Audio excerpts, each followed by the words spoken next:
We're going to spend this portion of the lecture talking about a new topic called reversing entries. Now, a reversing entry is going to be a journal entry we make on the first day of a new accounting period, and it's going to be used to help offset certain adjusting entries we made at the end of the previous accounting period. So it's basically going to do the opposite or reverse the entries, those adjusting entries we made at the end of the period. Why are we doing this? The reason we're doing this is just a simple routine to keep bookkeeping a little easier.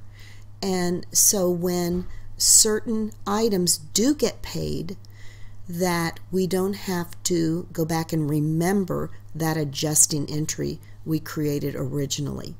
So we're going to look at how this works.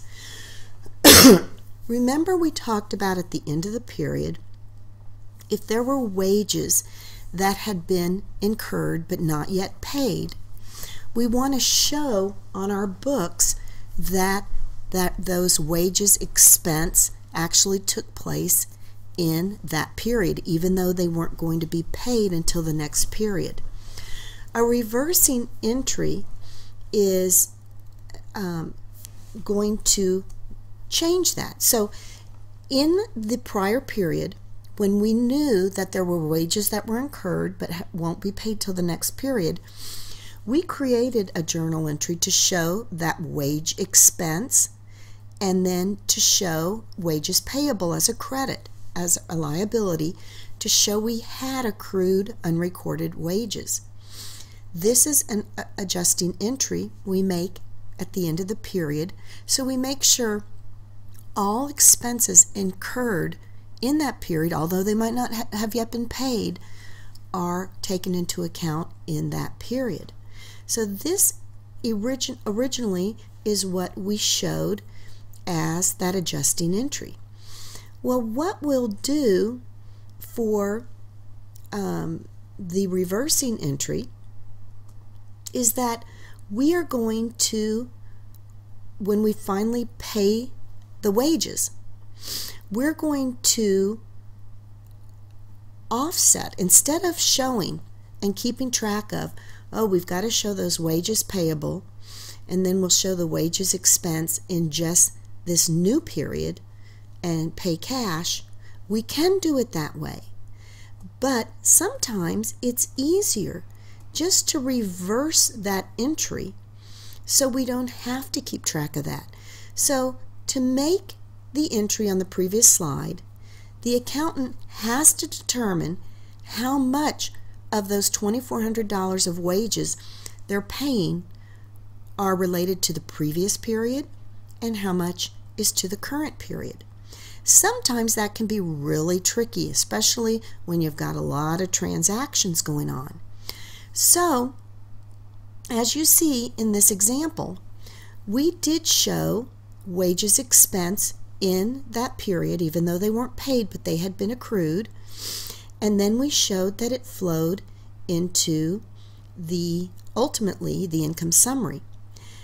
What we'll do instead is at the beginning of the new period, we're just going to reverse that adjusting entry we made in that prior period. So we'll just offset it exactly. In the adjusting entry, we debited wages expense and we credited wages payable to show those salaries that truly were incurred in that period. We can reverse that at the beginning of the next month. So we'll just debit now wages payable of $720, credit our wages expense of $720. So when salary is paid, we can show the full wages expense of $2,400 and cash of $2,400. Now, as you can see here, the only amount of wage expense that truly will be coded to this new period is going to be the difference between the $720 and the $2,400, because on August 1st we show a credit of $720 to wages expense, a debit to $2,400, which will still give us the net amount that we need to show as wages expense in this new period. Those wages that really incurred in the new period. So basically, when we use this reversing entry, we adjust wages expense initially in that prior period to accrue the expense for the previous period. In entry 2, we close out all the wages expense over to income summary and we zero it out. But then now in the new period, we're going to reverse that entry, and it immediately sets up a credit balance in wages expense. Now we know wages expense always has a debit balance. So it starts by crediting wages expense, and then in entry 4, when we do pay the wages and we show it all to salaries expense or wages expense and then a credit to cash, we're really only then going to show a wage expense in the new period of the $1,680. So it automatically does it for us and keeps track of those wages that really should be shown as an expense in this new period. It just makes it easier. We can do this to any accrued expenses or revenues. So if we look here, when we accrued some design revenue in July and we debited our accounts receivable and we credited our design revenue, instead of worrying, oh, we need to make sure to know that we already showed an accrual of this revenue and we got to make sure we pick up that accounts receivable, we don't have to worry about that, because if we just reverse this entry, so we then on the first day of the next period debit design revenue, credit accounts receivable, it zeroes it out. So then when we do go and create the bill, it's going to automatically adjust for the amount in this period. So I'm going to just go through a couple examples so you can get an understanding of how this works. Let's look at problem SE9. In SE9, it says assume that prior to the adjustments in SE8, salaries expense had a debit balance of $1,800 and salaries payable had a zero balance. We're going to prepare T accounts for these accounts. We're going to enter the beginning balance. Then we're going to post the adjustments for accrued salaries. We're going to come up with the closing entries, and then we're going to show the reversing entry in the next period. Then we'll enter the transaction for the payment of salaries on April 3rd. So as you can see here,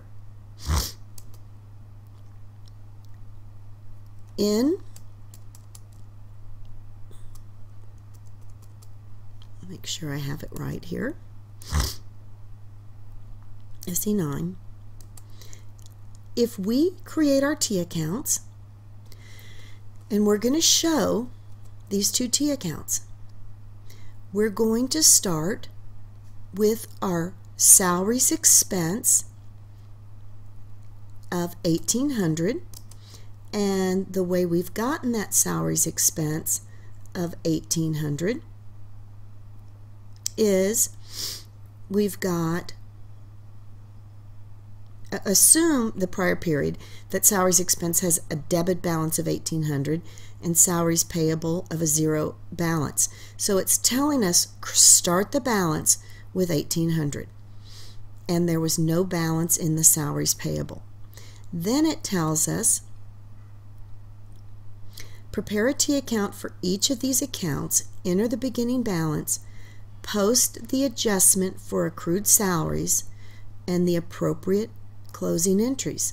So as you see here, salaries expense has an accrual we created of $360. So we are going to show this adjustment at the end of the period of $360, and we're also going to show this as a credit to salaries payable of $360 because we're accruing those salaries at the end of the period that have been incurred but have not yet been paid. So when we close out the March 31st month, our total salaries expense here is $2160. Our salaries payable still is $360. Now, closing out the temporary accounts such as expenses will close the whole balance, the $2160, and that will then ultimately go into the income summary. At the beginning of the next month, if we reverse the adjusting entry we made to salaries expense, a debit we initially made, and to salaries payable, a credit, if we reverse that and show at the beginning of the next month a reversing entry to credit our salaries expense and to debit our accounts payable, then what happens is we begin the balance with a credit here of $360. So, and then our salaries payable is a total zero balance. So then when we go and pay the salaries on April 3rd for $480, as you can see here, it will only show the difference, or the $120 being shown as a salaries expense for the month of April. It's not showing the whole $480 in the month of April. Because of the fact we reverse this out, it's only going to take the difference, which is correctly showing the salaries that were incurred just in April. So I'm going to go through another problem just so it makes a little more sense for you.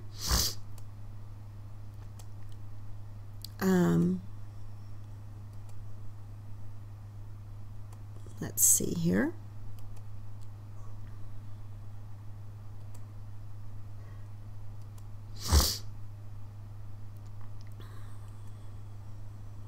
Let's see if I can find one. We might just have to do it as a combination for them all.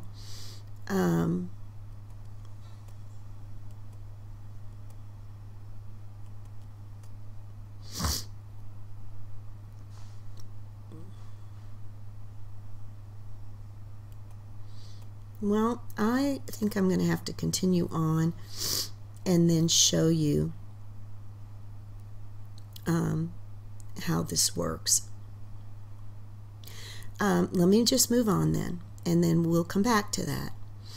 So the next thing we're going to talk about is an accountant's favorite sheet called a worksheet.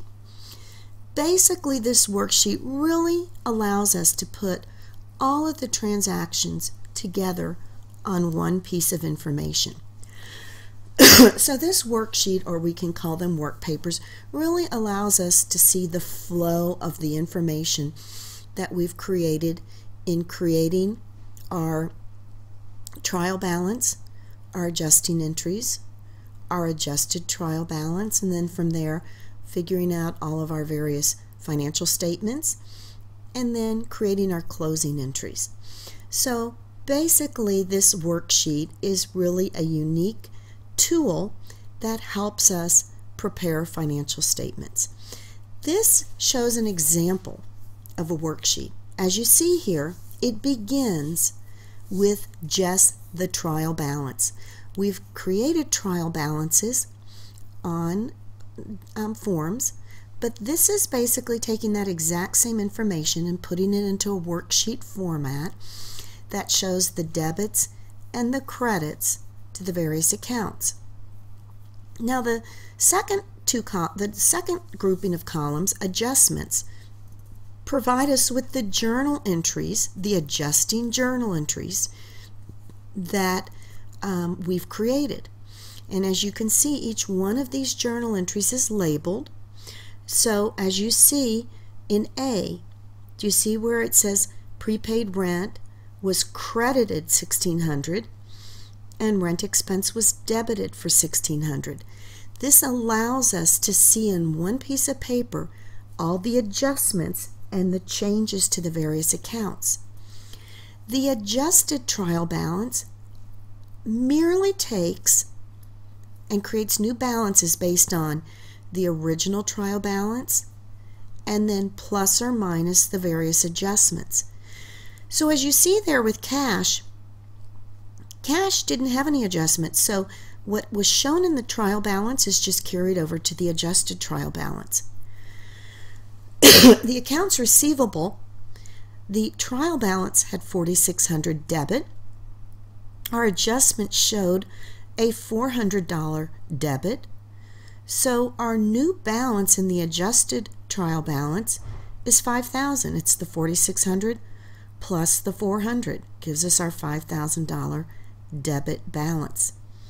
You see office supplies, there was an entry made because they probably noticed that what was on hand at the end of the period didn't match the beginning trial balance. So we had to adjust for the reduction of office supplies and inventory and show that as office supplies expense. So you can see in our adjusted trial balance, we take the new balance based on what the original trial balance showed of $5,200, and we subtract from that the $1,540 to come up with a new adjusted trial balance. So if you continue all the way down, you'll see the adjustments may have created some new accounts that were not previously shown, such as the various expenses and payables.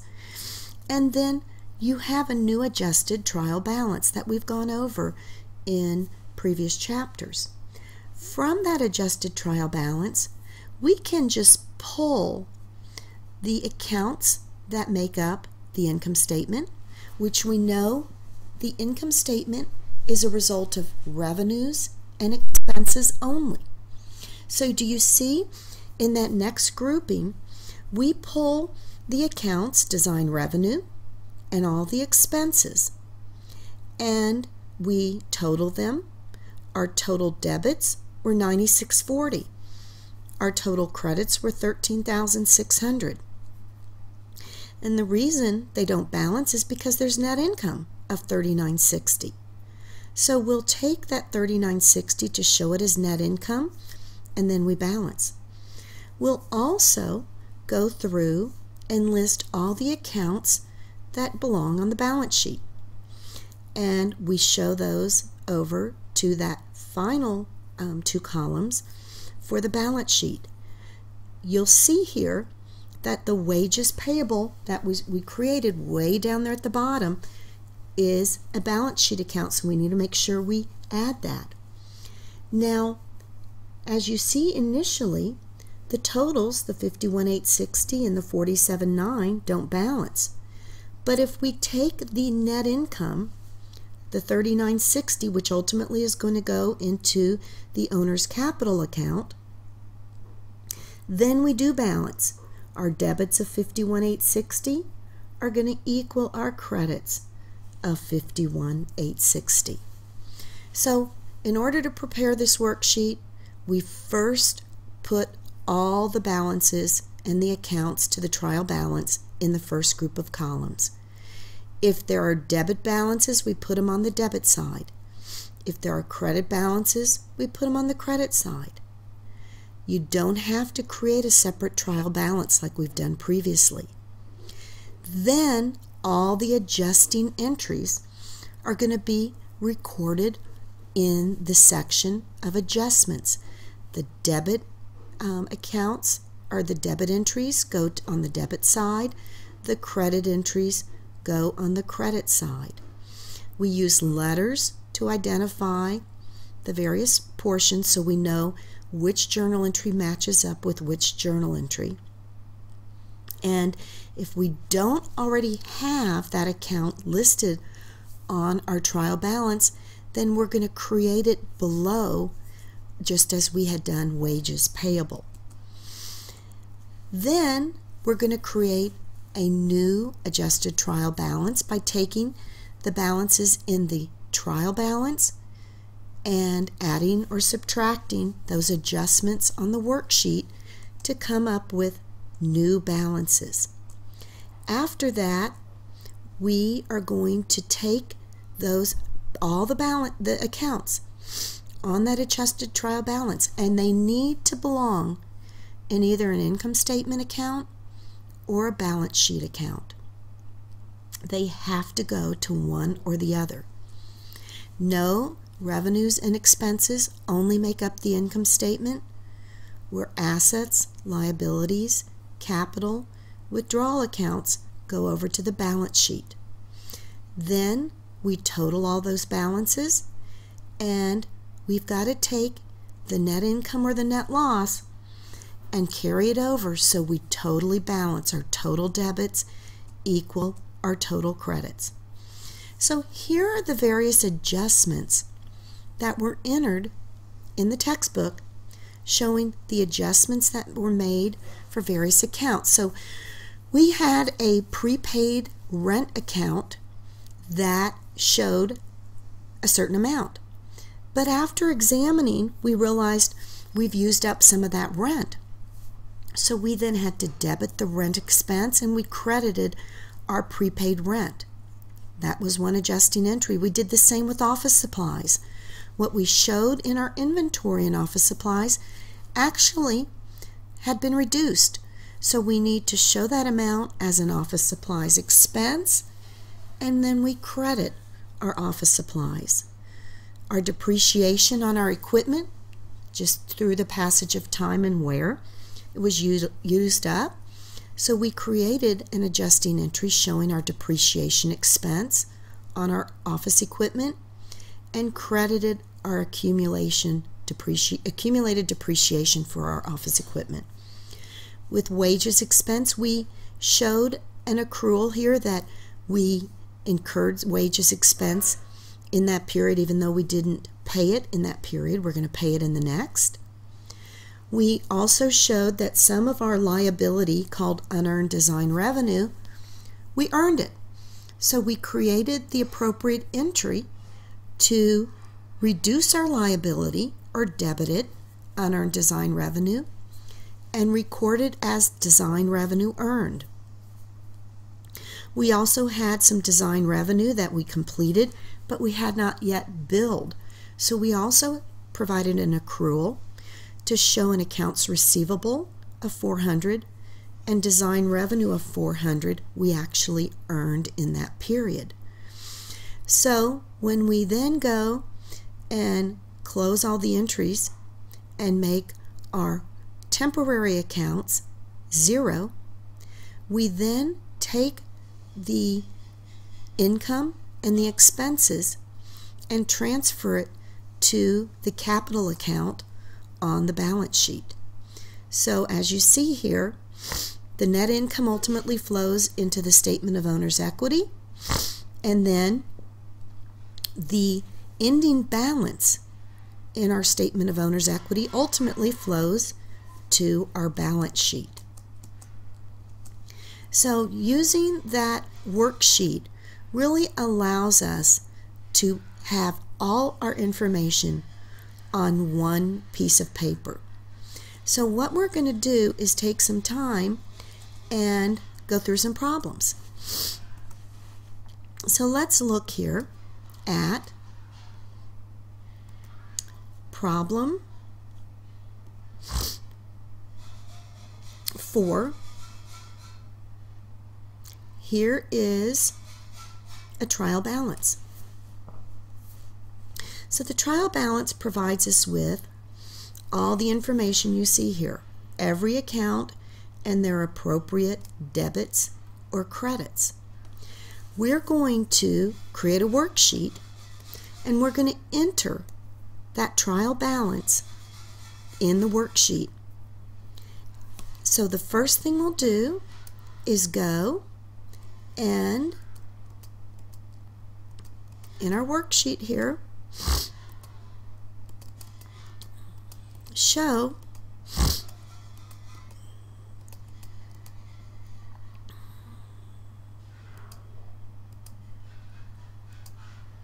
our trial balance, just these first two sections. We're going to take all of our accounts that were listed and we're going to list them out, and it's going to go down to here, and everything that has a debit we're going to put in the debit column. Everything that has a credit we're going to put in the credit column.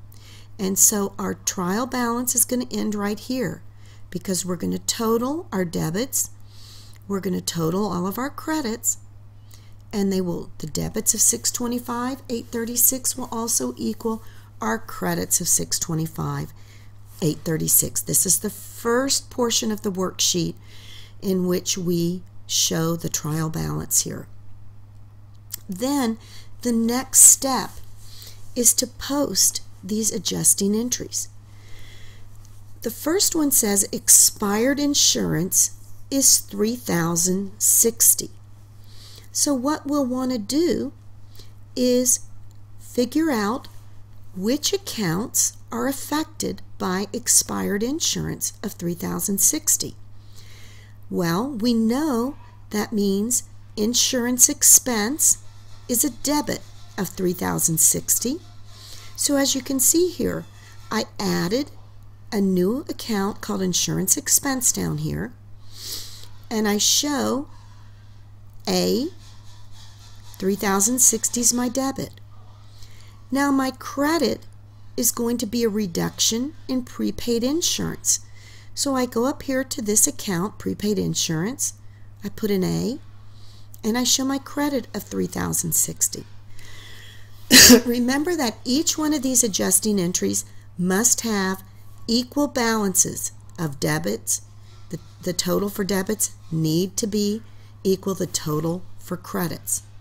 So make sure when you show this adjusting entry, you have a debit in insurance expense of $3,060 and you have a credit in prepaid insurance of $3,060. The adjusting entry B says inventory of unused delivery supplies $1,430. What that means to me is that the supplies in the inventory are now, they should be $1,430. They were showing delivery supplies of $14,700, but that's wrong. It should only be $1,430. So we're going to need to take this figure, subtract from it $1,430 to figure out what's been used up, which is $13,270. So the first entry we'll do as a debit. We'll go down here and create a new account called Delivery Supplies Expense. We'll put in a B and show a debit of $13,270. The credit will be a reduction in our delivery supplies asset, so we'll put a B of $13,270. The next, C, says inventory of unused office supplies $186. Now $186 means that's what we currently have. If we look, our office supplies shows a balance of $24.60, but we know it should only be $186, so $24.60 minus our $186, or the $2,274 is what we've used up in office supplies. We'll go down here, create the account Office Supplies Expense, put in a C, show a debit of $22.74, and our corresponding credit will be a credit to our asset account Office Supplies. You see here a C, a credit of $2,274. Next, it tells us estimated depreciation on the building, $14,400. So we know that's going to be a depreciation expense on the building. We added this account. We debit $14,400. Then we're going to have the credit to our contra account, accumulated depreciation on the building, which is up here. We're going to show D and a credit of $14,400. The next one shows estimated depreciation on the trucks, $15,450. We're going to add an account, depreciation expense trucks, E, debit of $15,450.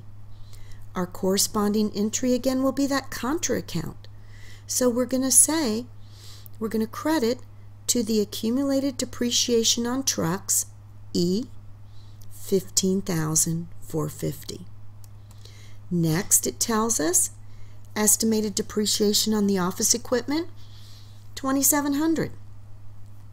Again, we're going to add an account, depreciation expense, office equipment, F, $2,700, and our corresponding credit is going to be our contra account, accumulated depreciation on office equipment, F is a credit of $2,700.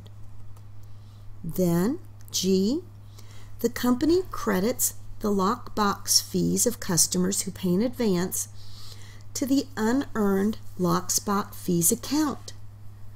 Of the amount credited to this account during the year, $5,630 had been earned by August 31st.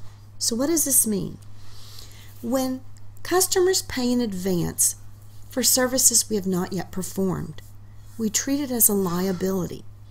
We treat it as an unearned lockbox fees account. It's a liability. But it's telling us $5,630 of the money sitting in that liability have now been earned. So we are going to want to debit or reduce our liability, unearned lockbox fees. We're going to want to debit G, $5,630. So now it's no longer a liability. They're lockbox fees earned. So we're going to find our revenue account that shows lockbox fees earned, as you see here in the trial balance, and we're going to credit, put a G, and credit $5,630 because we know revenues have a normal credit balance. So as you see here, this account was already shown, and we're merely going to just put our adjusting entry over here on the credit side. Next, we have lockbox fees earned but unrecorded and uncollected at the end of the accounting period, 8/16. So what that's telling me is that we had some lockbox fees we've earned but we haven't paid, or we haven't invoiced. So we need to show that we've earned that money and show an accounts receivable. So as you see here, accounts receivable, H, we have a debit of 8/16. We then also show, under lockbox fees earned, another credit, H, of 8/16. Then I tells us accrued but unpaid truck drivers' wages at the end of the year, $1,920. So that's telling me we have truck drivers' wages that have incurred of $1,920, but we haven't paid them yet. So we're going to create we'll debit the expense for truck drivers' wages expense, I, a debit of $1,920, and we're going to create an account called wages payable, and you'll see here I is a credit of $1,920. So this provides us with all of our adjusting entries. Our debits in this adjustment column should equal our credits. If they don't, then that means somehow you've posted a credit to a debit or vice versa. So you want to make sure everything balances as we show here. All of our debits equal all of our credits.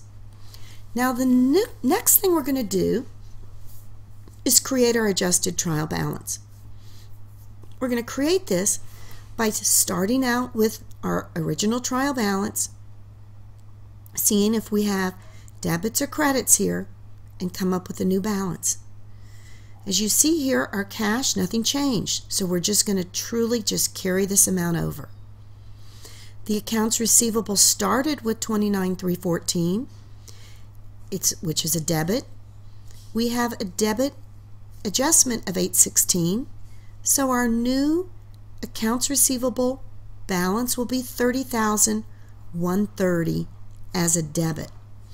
You just keep going down. You'll see our prepaid insurance started as a debit of $53.40, but we made an adjustment of a credit of $3,060. Therefore, our new balance would be the difference, the $53.40 minus the $3,060, or our new balance will be $22.80. The same thing with delivery supplies and office supplies. We reduced them by crediting them. Our land didn't change, so we just carry that over. Our building didn't change, but our accumulated depreciation on our building changed. We started with a credit balance of $53.4. We added to it $14,400 with a new credit balance of $67.8. Our truck balance account didn't change. We just carry that over. But our accumulated depreciation on our trucks did change. It started with a credit of $30,900. We add to that $15,450 for our new credit balance in accumulated depreciation on the trucks of $46,350. You're going to want to continue going down.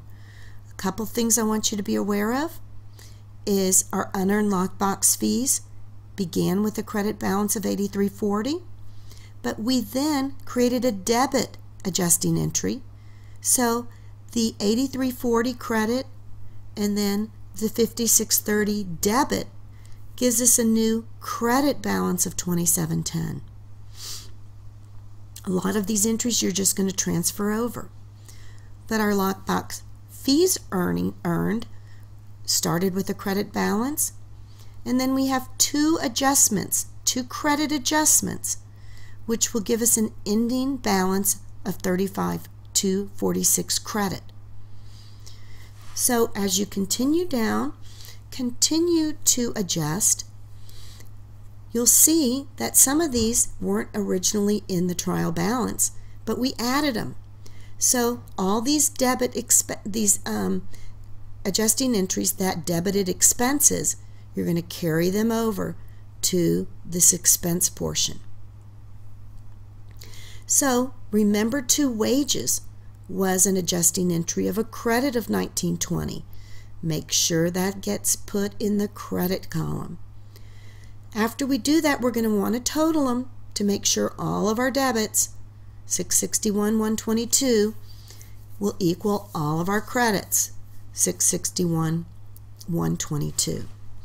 Next, we're then going to find those accounts that are just in the income statement, and we're going to carry them over. We know the income statement deals with revenues and expenses only.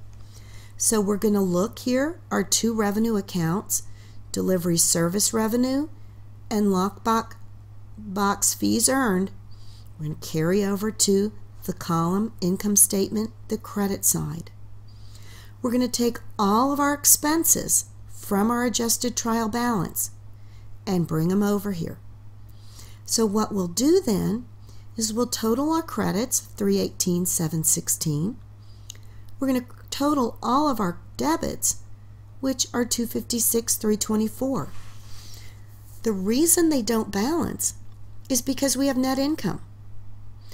Our revenues minus our expenses show net income, as you see here. We put in a net income of $62,392. So then, if we add the 62,392 to our debit column, you see that our total, 318,716, now does equal our credit column, 318,716. Now, one thing you remember, on the income statement, we're showing that net income as a debit here just to balance. We're going to want to make a corresponding credit over here in the balance sheet section. Okay? Don't forget that, because ultimately that's going into the increasing the capital account. Then we're going to take all of the accounts that make up the balance sheet, which is pretty much everything else, and list them in this portion of the worksheet. So we'll do that with our cash and our accounts receivable, all our assets. We're going to make sure we go through all the debits and all the credits. Don't forget that wages payable way down here. And remember to show net income over here on the credit side, because that's going to increase the capital's balance. And all of our debits here will equal all of our credits. So this is creating the worksheet. From there, we are going to, let me just make sure I'm following this right according to this. We're going to then prepare the income statement, the statement of owner's equity, and the balance sheet. So as you see here, we can take all that information from the worksheet and we're going to create our income statement. We show only those accounts that we listed on the worksheet, and we have a net income of 62,392. We're going to continue with creating our statement of owner's equity, and we know the accounts that make up the statement of owner's equity. We start with the beginning capital balance, which we find in the worksheet. We add to it our net income from above the income statement. We subtotal it. Then we find the account that shows our withdrawals, and we then come up with a new ending balance, capital balance of 161,122.